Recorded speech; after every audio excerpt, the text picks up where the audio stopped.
Depuis que j'ai commencé les études de droit, j'ai toujours été team Dalloz que team LexisNexis. Et autant vous dire que c'est maintenant, le 4 août 2025, que je me dis que j'ai extrêmement bien fait mon choix. Pour ceux qui sont en train de préparer le CRFPA dans l'aspect droit pénal et donc procédure pénale, si vous n'êtes pas au courant, mais ça m'étonnerait parce que nous, en tout cas, après barreau, on nous l'a dit, les codes LexisNexis, en tout cas de procédure pénale, sont remplis d'erreurs. Je ne sais pas si ça concerne que la procédure pénale. Il me semble que dans les groupes de promo, il y avait d'autres erreurs également dans d'autres matières, mais je veux pas m'avancer. Et donc là, il y a des gens qui ont acheté leur code, qui est quand même à 35 euros. Enfin, je veux dire, on reste des étudiants, donc on n'est pas tous riches, c'est quand même 35 euros. Et qui se sont rendus compte qu'il y avait des grosses erreurs dedans. Typiquement, il y a l'article 80-1 du Code de procédure pénale qui ne prendrait pas en compte la loi du 20 novembre 2023 et donc qui n'a pas du tout été modifiée en conséquence et qui vont potentiellement être obligés d'imprimer quelque chose sur Légifrance, donc d'imprimer l'article sur Légifrance et d'espérer qu'on va leur accorder le droit de ramener cette feuille-là le jour de l'examen.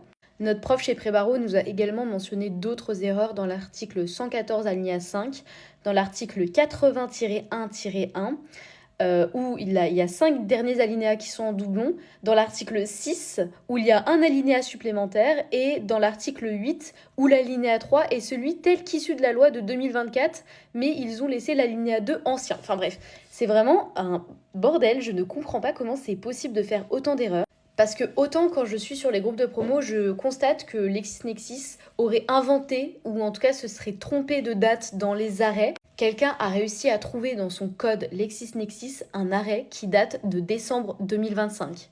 Les amis, nous sommes en août 2025.